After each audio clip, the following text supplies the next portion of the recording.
Doing? Hey, just finishing this claim to get Dave back on the road. Nice. I wonder what Dave's doing.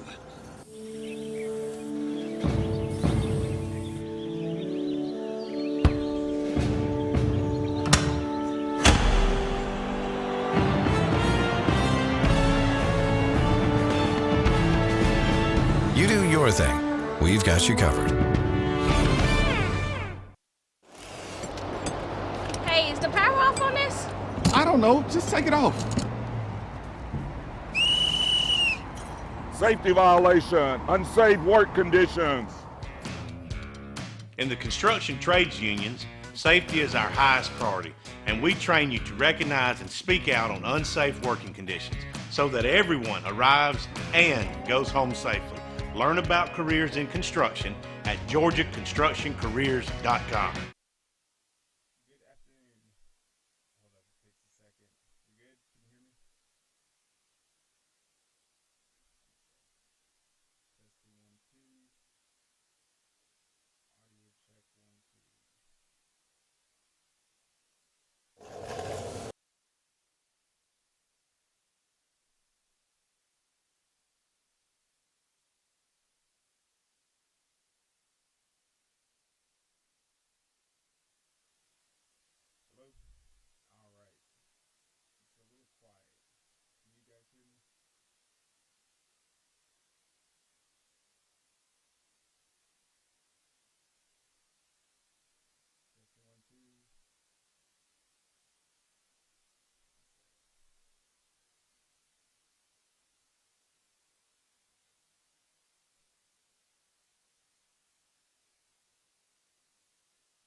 All right.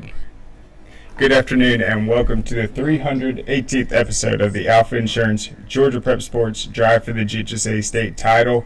We have a great show today. We will be joined by new Pepperell head coach Brandon Haywood.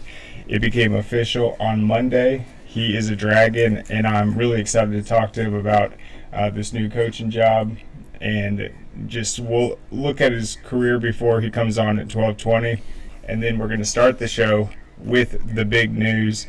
It was all over social media, local news, and pretty much statewide yesterday. We announced the schedule for the 33rd annual Corky, Kell, Dave Hunter Classic. And the story's up on scoreatl.com, and I'll just get into it right now. And we'll look at the teams and what is going to make this year's Corky, Kell different. So let's get started. The 33rd Corky, Kell Dave Hunter Classic schedule has been set and will kick off the 2024 GHSA football season with a 4-day, 11-game lineup starting Wednesday, August 14th and concluding Saturday, August 17th at Mercedes-Benz Stadium. As you guys know, the 2024 season is going to start off this new reclassification cycle. There's a lot more teams within each region this year. That increased just with them getting rid of Class 7A, shrinking it down. It's still going to be 8 championships handed out, but the regions are bigger, so there's less non-region games. So that factored into the scheduling. I.J. Rosenberg, Dave Hunter, and then obviously all these coaches that were involved. It took them 3 months to lock down this lineup. So that's something that's unique just going into this new cycle. And then out of the 22 teams playing in the Classic this year, we're going to have 11 first-timers. So that is very exciting to see programs that haven't been in the Classic before get an opportunity to be in it this year. And the matchups are also a lot of first-time ever matchups, of course, and we got some big ones. So 11 of the 22 teams, half the lineup are first ever, and that makes it the widest range of participants in event history. We've had South Georgia teams in it before. We had private schools for the first time. I think that was 6 years ago with Mount Pisgah. We had fellowship last year. But we've got everything represented this year. We've got Middle Georgia again. We've got private schools. We got a lot of Northwest Georgia, the typical Metro Atlanta Class 7A powerhouses. And then we added Douglas County and DeKalb. So let's go over it. And this is a quote from IJ. And I think this, when we look at Corky Kell next year, this is what it's going to be about the most. Is if you look at the 11 games and 22 teams playing this year, you will see we worked hard to be as inclusive as possible. It took 3 months to put this schedule together. We also have made a move to South Georgia, as well as going back to the northwest part of the state, while getting teams from all over the Metro Atlanta area. And our finale in Mercedes-Benz Stadium between Cedar Grove and Douglas County, I spoiled that one, that is going to be the final game, may be one of our best ever in the 33 years of the Corky Kell Dave Hunter Classic. And that certainly is going to be a very interesting matchup. As we know, Cedar Grove, they are not afraid to load their schedule up with powerhouses. They're going to have a ton of talent returning. They won the state title this year after getting battle tested in the non-region part, and they are going to have to replace E.J. Colston. He reclassified after leading the state title this year, committed and signed with the University of Central Florida, but they've got a ton of big-time playmakers, and they're going to be going up against a Douglas County team that obviously beat Langston Hughes last year, emerged from that region, made a tremendous playoff run before falling to Woodward Academy in a heartbreaker. All right, the opening day, this is Wednesday's lineup, will feature a doubleheader at Kell High School. So Kell has been the site of the first games of the year. This will be 2 years in a row now. And this is a great matchup to kick things off between LaGrange and Douglas Atlanta. LaGrange has been fantastic with Coach Matt Napier. They really came on strong late last season. Big wins over Troop, big playoff victories. They emerged from that loaded region with Trinity Christian, Stars Mill, Whitewater, and obviously Troop, as we mentioned, Fayette County as well. So they're going to face Douglas Atlanta. Douglas has been trending upwards year after year. They got some of the best rising juniors anywhere in the state. They obviously are battle tested after competing with Sandy Creek and Cedar Grove the last 2 years. So they come from a region where they had 2 state championship programs, and they've had that measuring stick that they know they've had to rise up to, and I think they're going to be a top 10 team when this thing kicks off. So one of the best openers we've ever had in Corky Kell. LaGrange against Douglas Atlanta. Both those teams will be appearing in the Corky Kell for the first time, and it will be the first time they've ever played. So after that game, Wednesday will conclude with North Atlanta and host Kell. This is the third all-time meeting between the teams and first since 2015. Kell does hold a 2-0 series lead, but North Atlanta, they're coming off their best season ever. They're going to have Ian Reynolds back at quarterback, multi-year starter. They got tons of speed, and that's going to be an electric matchup right there. Cannot wait for that one. So that's the doubleheader on Wednesday.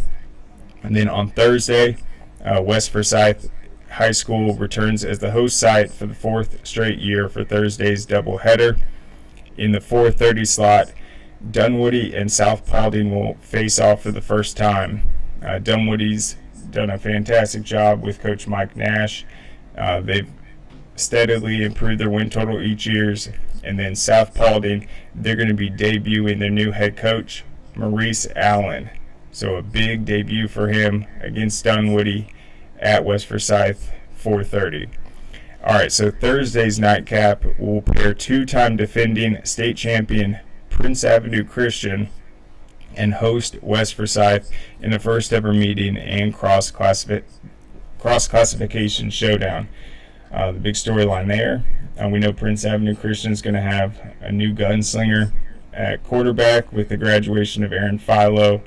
They've got C.J. Dockery, one of the better running backs in terms of his production. He's going to be back. West Forsyth is always loaded at linebacker.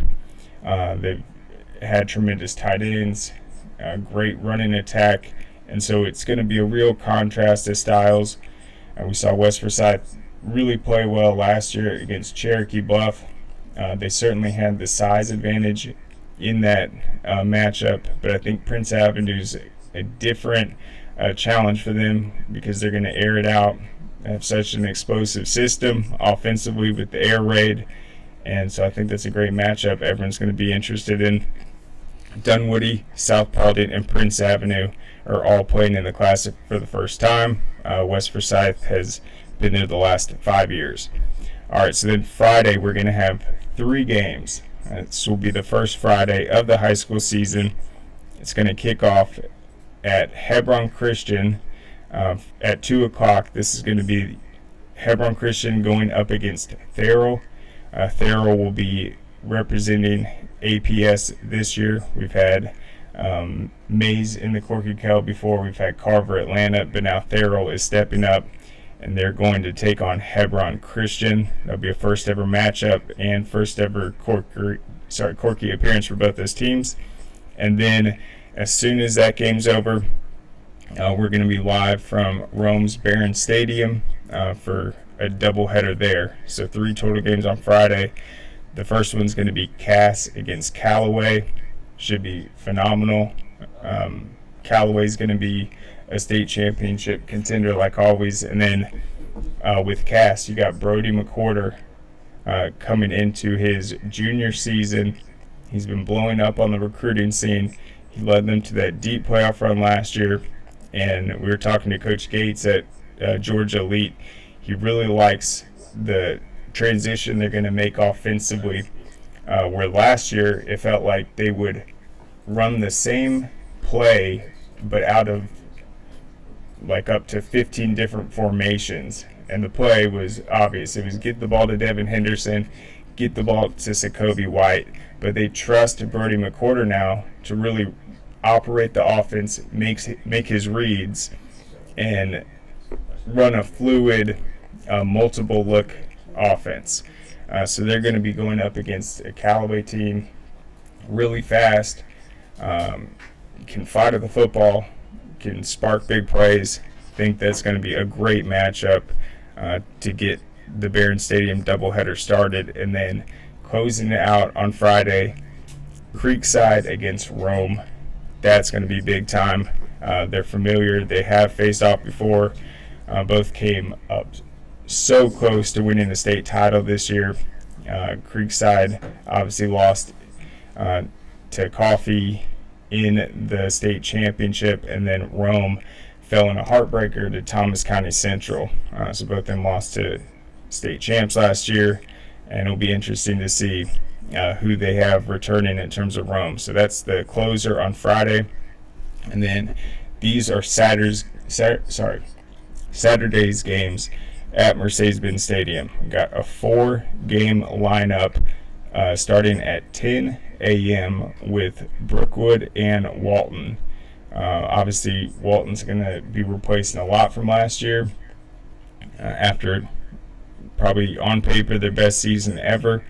So it'll be interesting to see how those new guys step up, some familiar faces, and kick off against a Brookwood team that's very motivated after a tough year last year where they had to replace a lot. They had to replace Dylan Lonergan, Bryce Dobson, but they really stepped up in terms of the run game. They have a phenomenal kicker, and I think that'll be a great matchup and opportunity for both those teams to get better moving forward. And then game 2, Houston County against Alpharetta.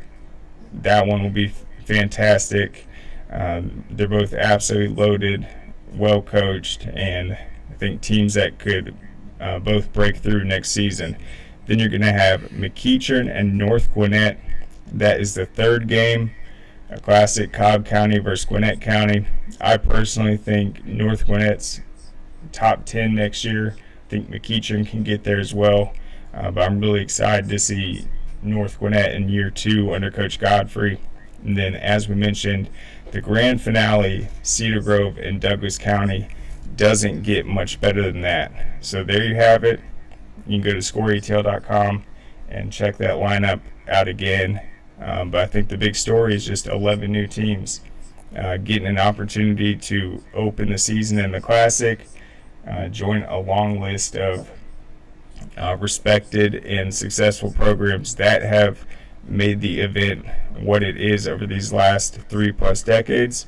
And I think this is going to be one of the more exciting lineups, and just a great way to start off the 2024 season with all these new regions, just to get an opportunity to see how these teams come out the gates. I saw a tweet from Brookwood's head coach Philip Jones yesterday. It was their first meeting of the offseason officially. He said everyone showed up 5 minutes early. They're focused. They're ready to turn the page and build off of last year. And so that's exciting because they got Walton right out the gates. They know they're going to have to be prepared for that one. They know Walton's going to be hungry to get back out there after the disappointing loss in the finals. And they're going to have a lot of guys that have been waiting their turn to come out and lead, because as good as last year's team was, with all the seniors, 15 D1 signees, they played a lot of big leads.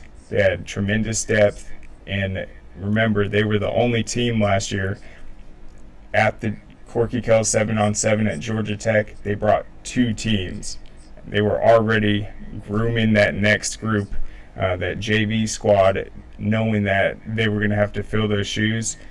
They knew that, and so I think these guys are going to come out with something to prove, and it's just going to be a great game. So there you have it right there.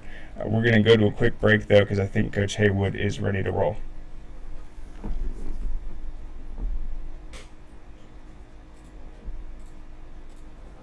What you doing? It's good to Hey, go. just finishing this claim to get Dave back on the road. Nice. I wonder what Dave's doing.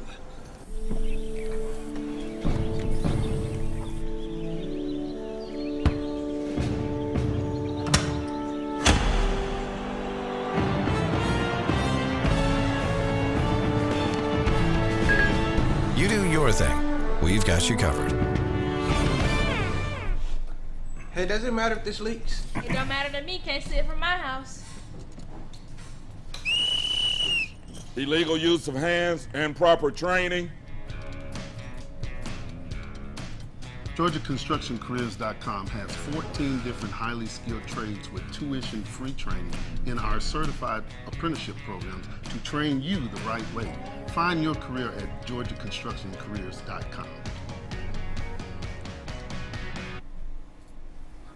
All right, welcome back, guys. So in our next segment, we were going to try to connect to new Pepperell head coach Brandon Haywood. Hey, Coach, you there? Froze up real quick. All right. Just texted him. All right, so let's go over his resume. This was written, obviously, when he was at Woodland-Cartersville last year. That was his second year as head coach there. He is originally from Rockmart High School, where he was a 3-sport athlete. He played football, basketball, and ran track for the Yellow Jackets. He received a football scholarship to Carson Newman University, where he was a 3-year starter, 1 year as a return specialist, and 2 years as a starting quarterback. He was the SAC Co-Conference Offensive Player of the Year in 2012. After receiving a bachelor's degree in psychology and his minor in sociology from Carson Newman, he received his education certificate through the University of West Florida in special education, followed by his MS in sports marketing and administration from Southern New Hampshire University. Coach Haywood has 8 years of coaching experience with stops at River Ridge as a quarterback coach and offensive coordinator, as well as head track coach. He was also at Cass as the offensive coordinator and the head boys golf coach, and at Rockmart High School as the co-offensive coordinator and track assistants. Do you have him? Hey, Coach, how's it going? Well, how you doing? Doing great. So it looks like it was having trouble connecting, but as long as we got you. First question, how's it feel to be a Dragon? It's really exciting. It's a honor to be there. Honored that they saw me fit into leading that program. If you look, it's on board with Pepperell. If it hadn't been what you thought it was going to be, it's definitely time to join it now. It's a really great time to be a part of the NFL community and part of our Pepperell Dragon football program. Absolutely, and I know it's exciting for you. You played at Rockmart, so you're always familiar with Pepperell.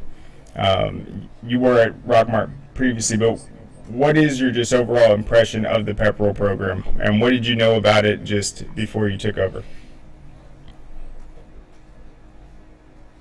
Did research before I took over, just being about roughly 20 minutes away from it, and against Pepperell Dragons throughout high school career, a team that's always filled with physicality, a lot of stature, a lot of prestige.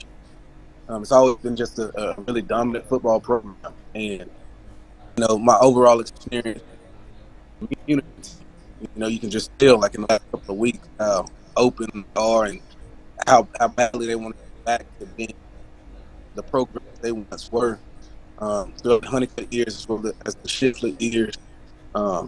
Hats off to Coach Hurst as well, but I know about that Team 90 championship team, about the Brian, about the Sidney Fords, the BJ Stewarts, and the Brandon Whitaker. It's been a dominant program for years to come, and I want to get back to what. Absolutely, and you did lead Woodland to a win over Pepperell this last season, so you guys did play. I know they're really excited to have you, but I want to ask just, are you going to be handling any other roles, or is it just head coach? Because I know you've been track in the past, strength maybe. Or are you just going to focus on head coach? It's a couple of different variables and different things that I have to do in this head coach. I would like to, defense coordinator, offense, help me with game planning and stuff like that. But I will be running the weight room. I'll probably also be, doing some track, just a little bit.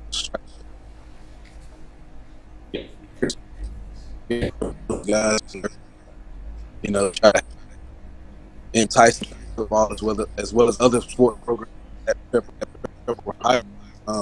So I will be out there a little bit, trying to build relationships with those kids and try to do things. That's suitable to their skill set. Just that's why we had this opportunity to do so. Yep, I want to ask you about those 2 years at Woodland. It's no secret. I mean, I feel like you guys were in the toughest region, deepest region in the state. So you guys knew you had a big challenge each season, but what are some things you can say just about the way you conducted the program and the way the kids just went out there and were able to improve, just knowing you're going up against Dalton, Hiram, Cass, Cartersville, and just one of the toughest gauntlets anywhere in the state? I took my hat off to my kids. We're not a premier program, a premier football program. All, tough in itself, but I love these kids. They make decisions. It was emotion just because of we don't have, I say it all the time, we don't have facilities, we don't have outside resources. We built our whole these life, and you form a good relationship, genuine and authentic with the staff. You do things you didn't think that you could normally do. Your own means, man. So it was a lot of collective vibe. myself, and I'm extremely proud. Sorry, Coach. Always look for then we're on the scoreboard all the time, but from the start. Yep, and I want to ask you about your playing career. One of the things that stood out, you said you were a return specialist, then you took over the starting quarterback role. So when I see that, you clearly had some athletic talents. If you're able to be a return specialist and then go over to play quarterback, so describe that and just the importance of running track, playing basketball, and just being a versatile athlete. Absolutely. I pride myself on being a sport athlete all through it. With the recent part of Coach State, he kind of proud as well as smart. Finding multi-sport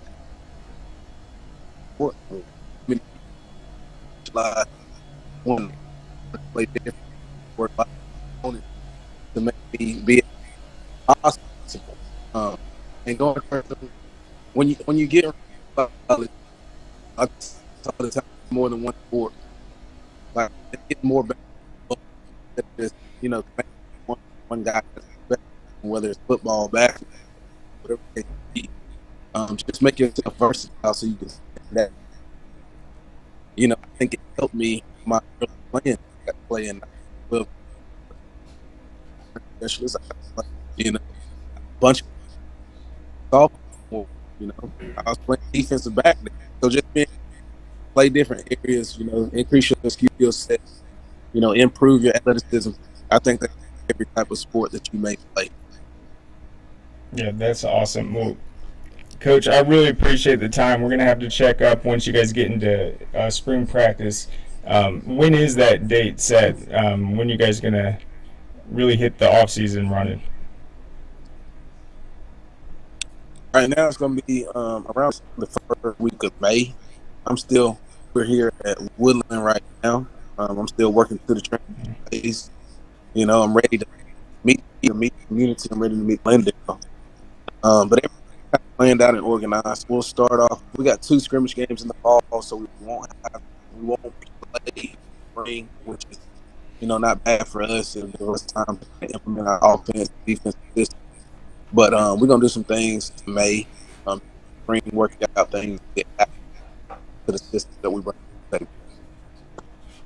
Awesome. Well, thank you so much for joining us, Coach. I really appreciate it. Congrats on becoming official on Monday, and best of luck in 2024. All right. Thank you, brother. I appreciate you having me. You bet. All right. So sorry about that. The connection was a little spotty, but I'm going to go over just some of the articles that have come out about the news. And I think the big thing is Pepperell is really pumped. Coach Haywood did lead Woodland-Cartersville to a win over Pepperell this season. Pepperell had a great year, beat rival Darlington, was competitive, made the playoffs once again, and they have a really long playoff streak. I think it's close to 2 decades at this point. So they said Pepperell High School is tremendously excited about welcoming Coach Brandon Haywood and his family to Dragon Country as the new head football coach. This was Principal Jason Coons of Pepperell. Based on Brandon's region connection as both an athlete and head coach, he's well aware of the tradition behind Pepperell football and our expectation of excellence. Coach Haywood is well versed in the Lindale and Silver Creek areas, and I have no question he will take Dragon football to new heights. Originally from Rockmart, Georgia, Haywood has dedicated the last 2 years as the head coach of Woodland High School. During his tenure, Haywood built up the program from top to bottom, focused on all aspects of Woodland football and the community, and brought the two together throughout various events, having student athlete success both on and off the field. This is one of the things they really credit him for, and why they feel like he'll be a good fit at Pepperell, and that is Haywood saw the need to unify his feeder program and created a Woodland Middle School football program. This program consisted of students from Red Top Middle School, and Woodland Middle School. Coach Haywood and his staff had more than 70 kids participate, earning a third-place finish in the league after the first year together. So he leaves Woodland in a better spot than when he took over, and is coming into a strong Pepperell program. I'm so excited to have Coach Haywood and his family join our Pepperell community. This is Pepperell Middle School Principal Courtney Hampton. We agree on the importance of feeder programs and look forward to working with Coach Haywood as we support Pepperell High School at the middle school level. Prior to his time at Woodland, he served as the offensive coordinator at Rockmart, his alma mater, offensive coordinator at Cass in 2018, and offensive coordinator and running backs coach at River Ridge from 2013 to 2017.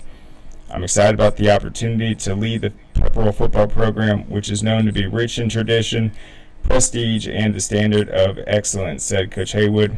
I would be lying if I didn't say this transition has not been an emotional one, as I've connected and built so many meaningful relationships with the players, coaches, school staff, and community at Woodland. At this time, I've been called in another direction, and I'm blessed for this opportunity. My family and I are ready to see what is next for us here in Lindale. Go Dragons. Coach Haywood has achieved many accolades during his coaching tenure. In 2015, he was named the Ray Face Assistant Coach of the Year for Cherokee County. This was when he was at River Ridge. And then while at Rockmart, he had 2 consecutive playoff appearances, a 24-game region win streak, and 3 region titles. And in 2018, he was selected to coach the All-Star GHSA North versus South game. So who knows? Pepperell's not too far away from Rome. Maybe he'll be a head coach in Georgia Elite in the years to come. A graduate of Carson Newman, Haywood obtained his psychology degree. He was a star athlete on the football team, playing quarterback for the Eagles. Mentioned he was an all-SAC first-teamer, offensive MVP, and all-conference player of the year. Over the years, he's also obtained his educator preparation degree from West Florida, a master's degree from South New Hampshire University, and a specialist from Walden. And it looks like this is, I think, his 10th year or 9th year coaching. So big opportunity, and one of the many moves we've been highlighting. Oh, there we go.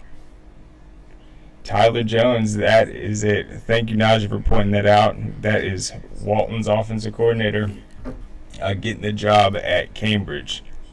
And definitely, we predicted this.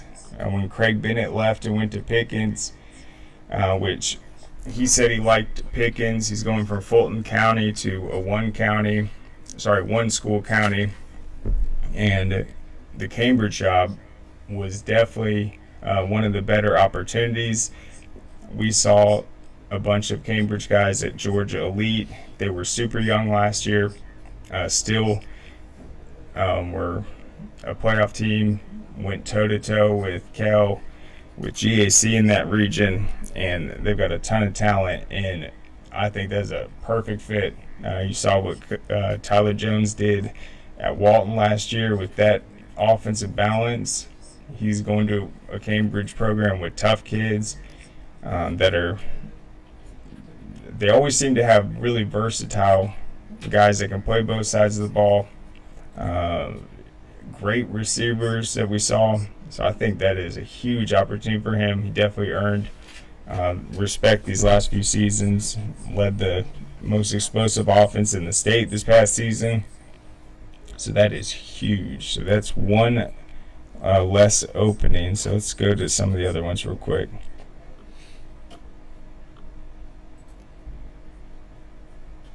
And we'll see who takes over OC for Walton after that move. So Tyler Jones is now at Cambridge. We still have Arabia Mountain open. Brantley County. Columbus is still looking for a replacement. Fayette County's open. Harrelson County, after Scott Peavy left. Harrison's the big one. Holy Innocents, Howard, Josie, Mays, McDonough, Mount Vernon, Northgate, it's a big one, Ola,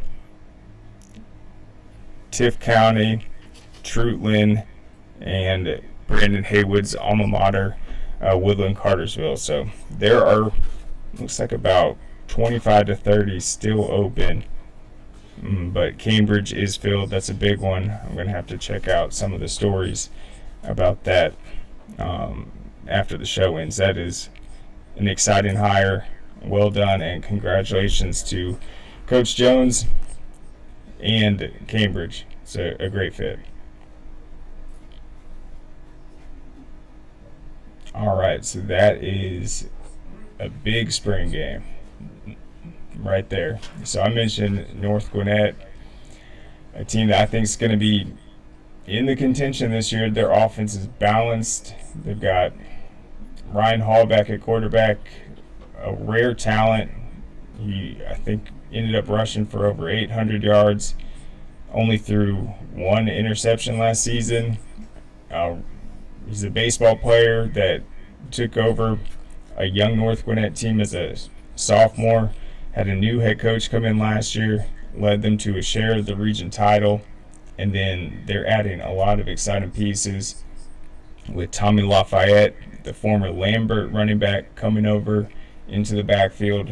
So they got all phases of offense handled, got a lot of size returning defensively, a lot of speed in that secondary, and that'll be a great spring game for them against Gainesville, who I'm sure is going to be reloading.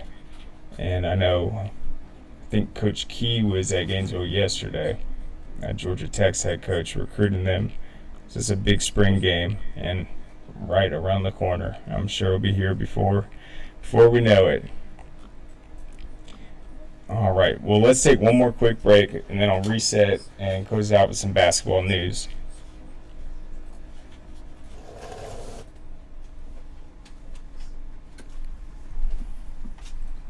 On the road.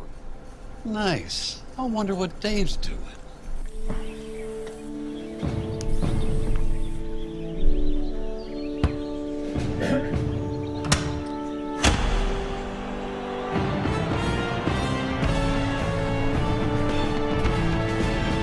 You do your thing. We've got you covered.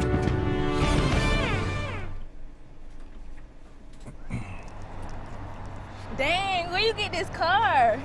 You need to join the union. The union? Absolutely. You can get 10 of these. Union construction workers earn the highest wages with the best benefits and the most protection in the construction industry. Find your career in construction. Go to GeorgiaConstructionCareers.com and start your future today.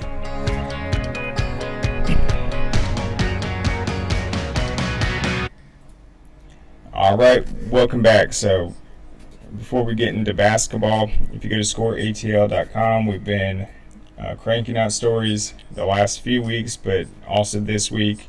I know Najee just wrote one on J.R. Harris, that is Central Carroll's sophomore quarterback, led them to an undefeated regular season, one of the highest rated freshmen in the state last year. He's just getting started, and he picked up a big offer from App State, and his recruiting is only going to blow up. This is his first varsity off season.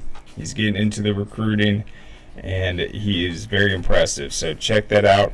It is up at scoreatl.com. So let's talk about a couple results in basketball last week and what it means moving forward. So in Class 4A, it was a rare matchup, a rare opportunity where we got to see the number 1 ranked team and number 2 ranked team square off. That was Pace Academy and McDonough.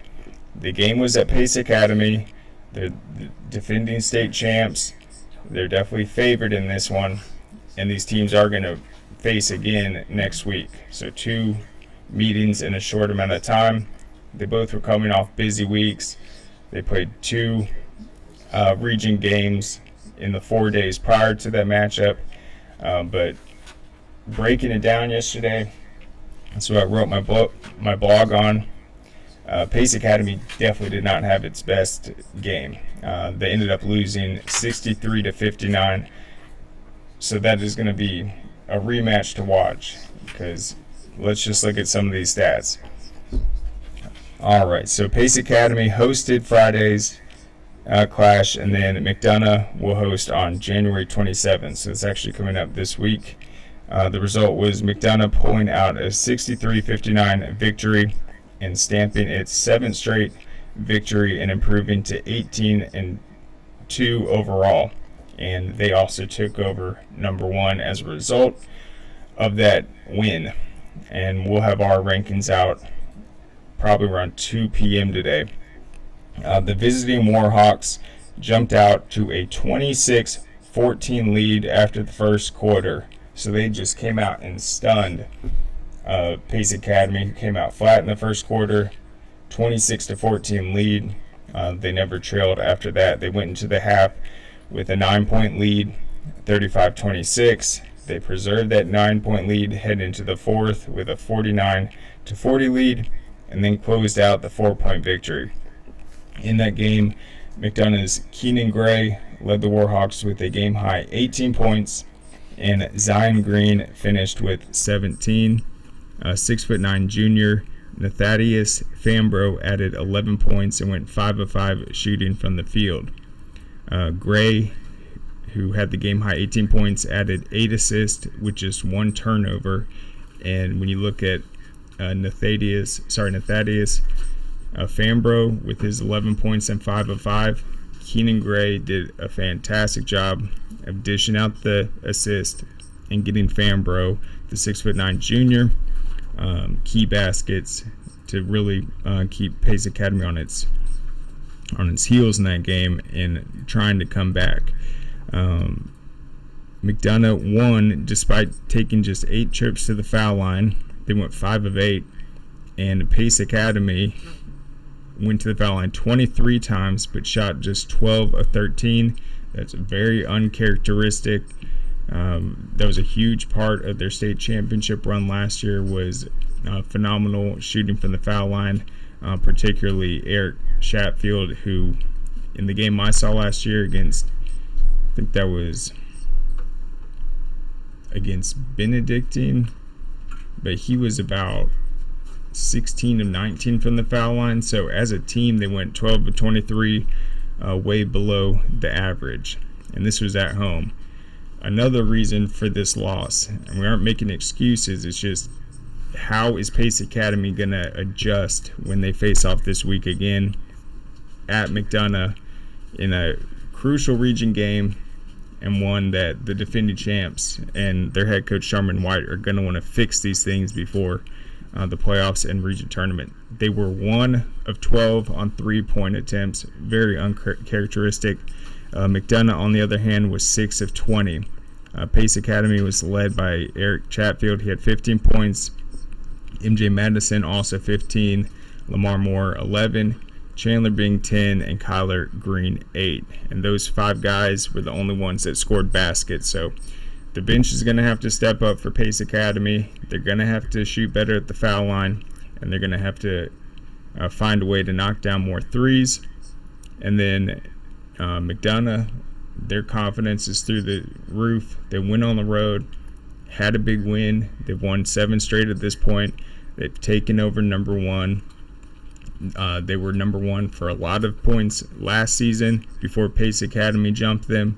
But I think they're just as motivated and dialed in and focused. So I think this rematch is going to be another toss-up. But those are the key things to watch for. 3-point shooting, and then definitely Keenan Gray's impact for McDonough. Can he have another near double-double with his 8 assists? The other big win that happened in Class 4A boys that is going to shake up the polls was New Hampstead topping Benedictine 59-58 to take over first place in Region 3. This was a wild finish. All right, so New Hampstead was trailing by 2 points and then took the 1-point victory with a game-winning 3-pointer by Rashawn Truell. The result grew New Hampstead's win streak to 7 straight games and snapped Benedictine's 6-game win streak and also a streak of 13 straight home region victories. So a big road win, similar to McDonough's triumph over Pace Academy. Benedictine led 55-46, 9-point lead with just 2:50 left in the game, but was unable to stop New Hampstead's furious comeback. Benedictine pushed their lead to 58-53, 5-point lead with just 14 seconds left, but Toland Doherty hit a long three that cut it to 58-56 with 7.4 left. Benedictine had the ball. They failed to get the inbounds. It got knocked loose. Rashawn Truell picked it up with just seconds left and then knocked down a game-winning three. So they raced a 5-point deficit with just 14 seconds left to earn that victory on the road over Benedictine. Truell, in addition to his game-winning three-pointer, finished with a team-high 14 points. And then as for Benedictine, they were led by junior Caleb Jones. He's their top scorer, one of the highest scorers in all of 4A. He had a game-high 26 points. And in the third quarter, Caleb Jones hit 13 straight points for Benedictine. So he caught absolute fire, was able to build them that 9-point lead late into the fourth quarter, but it was really just a collapse at the end. A great fight by New Hampstead.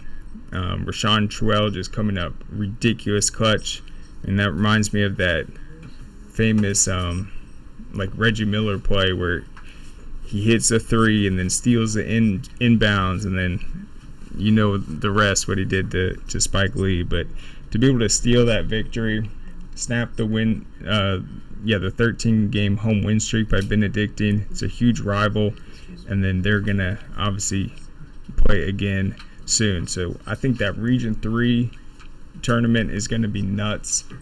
You can just feel that those teams are gonna match up for a third time. At the Region 6 tournament's gonna be nuts with McDonough and Pace Academy. Last year, both of them were upset by Lovett and had to fight on the road for the playoffs. So lots at stakes. And then let's talk about another significant one in 4A. This was Region 8, and Seconder previously beat North Oconee 63-61.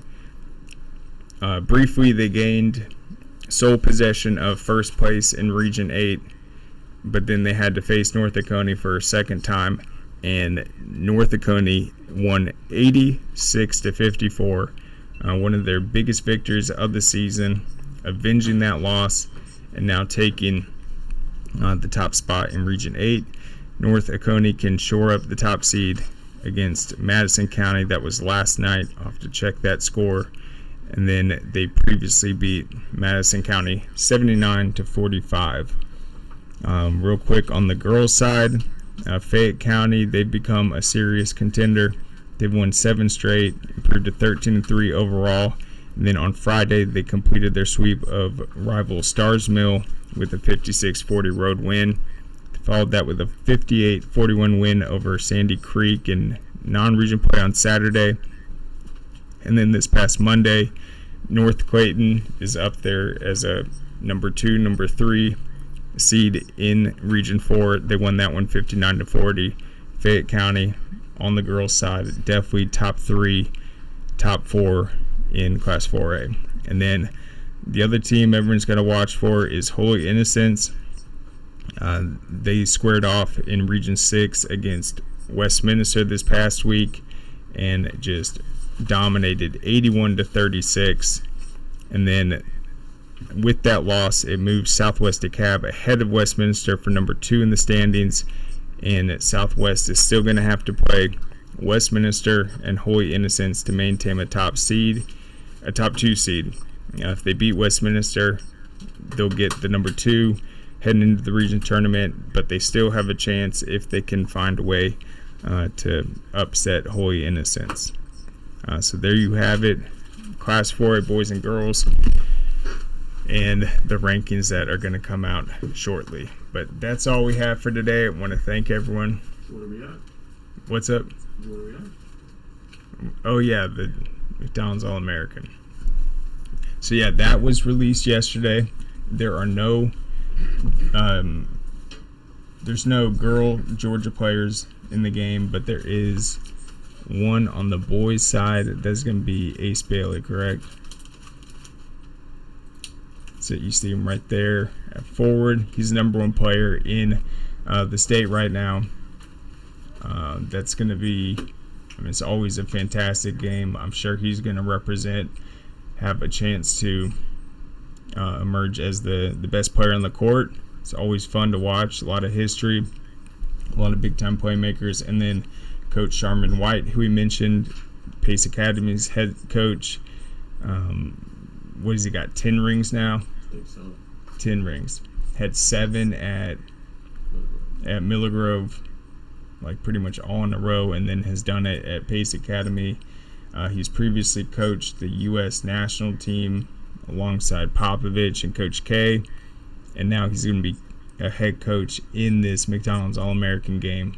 So that is the Georgia representation. That's going to be really exciting, and it's always a great way to close out the Georgia high school basketball season. But yes, we will have much more tomorrow at 2 o'clock with Keeping It Real with Najee Wilkins. I'm going to get these basketball rankings posted. Go to Score ATL for more content. Be sure to share the Corky Kell schedule release. Let everyone know about these matchups, and we'll see you then. What you doing? Hey, just finishing this claim to get Dave back on the road. Nice. I wonder what Dave's doing.